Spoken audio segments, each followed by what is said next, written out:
दोस्तों 1959 में 7 middle class Gujarati ladies ने मिलकर एक छोटा सा 80 रुपए का लोन लेकर 16 करोड़ की कंपनी खड़ी कर दी, और वो भी बिना किसी एजुकेशन और एक्सपीरियंस के, वो भी अपने घर की छत से शुरू करके। हम बात कर रहे हैं लिज्जत पापड़ की, और वही कंपनी आज इतनी बड़ी हो चुकी है कि वह 50,000 लोगों से भी ज़्यादा लोगों को रोजगार दे रही है, और इसका एनुअल टर्नओवर 800 करोड़ से भी ज़्यादा है। दोस्तों आज बात करने वाले हैं लोन लेकर अमीर कैसे बना जाए, क्योंकि हमें हमेशा से ही यही सिखाया जाता है कि लोन मत लो, क्रेडिट कार्ड का यूज मत करो, बिजनेस मत करो, इन सब में बहुत रिस्क है। तो क्या आपने कभी सोचा है कि धीरू भाई अंबानी, मुकेश अंबानी, एलोन मस्क और रतन टाटा और भी बड़े बड़े बिजनेसमैन के पास इतना पैसा कहाँ से आता है? जी हाँ, आप सही सोच रहे हो, ये सभी लोन लेते हैं, बट ये लोन को लेकर अपने पैसे को बचाते हैं और बिजनेस में ग्रो करने के लिए काम में लेते हैं। तो चलिए जानते हैं इन लोगों ने अपनी इतनी बड़ी कंपनी कैसे खड़ी कर दी। लेकिन उससे पहले ये जानना बहुत ज़रूरी है कि अमीर और अमीर क्यों होता जा रहा है और गरीब और गरीब क्यों होता जा रहा है। क्यों अमीर और गरीब के बीच में ये गैप बढ़ता ही जा रहा है।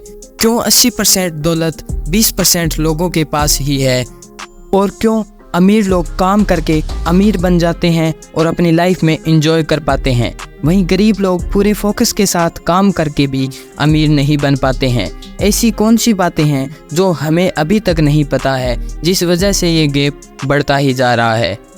दोस्तों, इसका answer rich dad poor dad के ऑथर रॉबर्ट कियोसाकी ने अपनी बुक में साफ साफ बताया है, विच इज फाइनेंस एजुकेशन। अमीर लोग फॉर्मल एजुकेशन को कम इम्पोर्टेंस देते हैं और अपने बच्चों को भी फाइनेंस एजुकेशन देते हैं, क्योंकि वे जानते हैं अमीर बनने के लिए यही सबसे ज़्यादा काम आती है।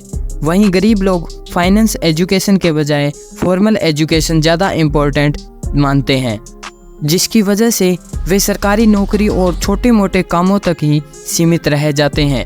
दोस्तों, लोन भी दो तरह से लिया जा सकता है। एक तो वो जो इंडिया में सबसे ज़्यादा लिया जाता है, जैसे car loan, credit card loan और भी बहुत सारे लोन।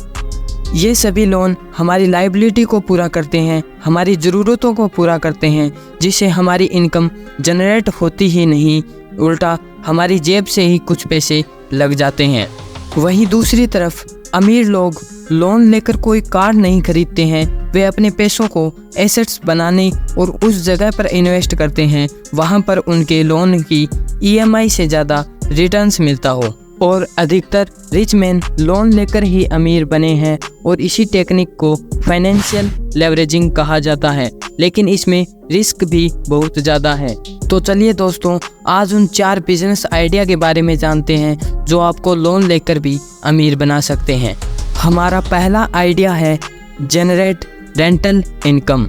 अब इसमें आपको ऐसी प्रॉपर्टी खरीदनी होगी जिसकी वैल्यू अधिक हो और वो किसी भी प्रॉब्लम के कारण आपको सस्ते दाम पर मिल रही हो। कहने का सीधा मतलब यह है कि कोई भी प्रॉपर्टी आपको उसके एक्चुअल प्राइस से कम मिल रही हो।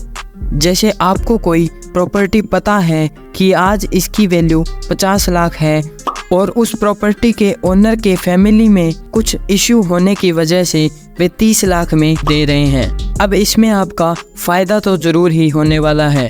अब कोशिश करो कि उस प्रॉपर्टी से आप इतना रेंट निकाल सकें कि वो आपके लोन की ईएमआई से ज़्यादा हो। इसी तरह से आप कुछ प्रॉपर्टी जो लोन प्रॉब्लम के कारण भी कभी कभी डिस्काउंट में मिल जाती है, उन्हें भी खरीद सकते हैं। अब चलते हैं हमारे दूसरे आइडिया पर। दूसरा आइडिया है इन्वेस्ट इन शेयर्स। इसमें आपको हाई ग्रोथ वाले स्टॉक में पैसे लगाने हैं, जिससे हमें ज़्यादा से ज़्यादा प्रॉफिट हो सके। इसी मेथड का यूज करके असनीर ग्रोवर ने भी मात्र 8 मिनट में 95 करोड़ का लोन लेकर उन्हें जोमेटो के आईपीओ में इन्वेस्ट किया और 2.25 करोड़ रुपए कमा लिया। अब दोस्तों, लोन लेकर स्टॉक्स खरीदना एक बहुत बड़ी रिस्क होती है, और न ही मिडिल क्लास लोगों को इतना बड़ा लोन मिल पाता है, न ही मिडिल क्लास लोगों के पास इतना नॉलेज होता है कि वे स्टॉक्स में लगाकर अपना प्रॉफिट अधिक बढ़ा सकते हैं। इसके लिए दोस्तों आपको पहले नॉलेज लेना बहुत ज़रूरी है। तीसरा आइडिया है ग्रो योर ओन बिजनेस। क्या दोस्तों आपको पता है मुकेश अंबानी ने अपने 5G नेटवर्क को कैसे ग्रो किया? इसके लिए मुकेश अंबानी ने भी लगभग $5 बिलियन का कर्ज लिया था। अब अगर हमें भी हमारे पहले से चलते आ रहे बिजनेस में कुछ ग्रोथ नज़र आती है तो हम भी अपने बिजनेस को ग्रो करने के लिए लोन ले सकते हैं। अब इसे एक थॉट प्रोसेस से समझते हैं। मान लो आपका एक छोटा सा रेस्टोरेंट है और वो आपके एरिया में कुछ अच्छा नाम कमा चुका है, तो अब आप अपने दूर से आने वाले कस्टमर के लिए एक और ब्रांच बना सकते हैं। इसके अलावा अब आपके प्रोडक्ट में काम आने वाले मटेरियल की फैक्ट्रीज को भी शुरू कर सकते हैं या फिर पहले से चल रही फैक्ट्रीज के साथ कुछ पार्टनरशिप भी कर सकते हैं, जिसकी वजह से अमीर लोग अपने पैसों को और अधिक बचा लेते हैं। वो है टैक्स। अमीर और गरीब के बीच मेजर डिफरेंस होता है टैक्सेज में। अमीर लोग ज़्यादा पैसे कमाते हुए भी मिडिल क्लास लोगों की तुलना में कम टैक्सेस भरते हैं, वो भी लीगली।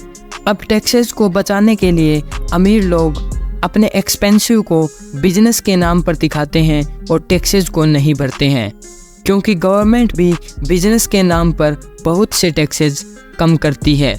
जैसे मेरे फ्रेंड को अपने लिए एक लैपटॉप बाय करना था, वहीं पर उसने अपना GST कार्ड लगाया और जिसकी वजह से 18% GST टैक्स कम हो गया। वहीं अगर मिडिल क्लास लोग या सरकारी नौकरी वाले लोगों को अगर मोबाइल या लैपटॉप खरीदना पड़ता है तो उनको वो 18% GST टैक्स भरना ही पड़ता है। तो दोस्तों वीडियो कैसी लगी? अगर वीडियो अच्छी लगी तो वीडियो को लाइक एंड चैनल को सब्सक्राइब ज़रूर करना। जय हिंद, जय भारत।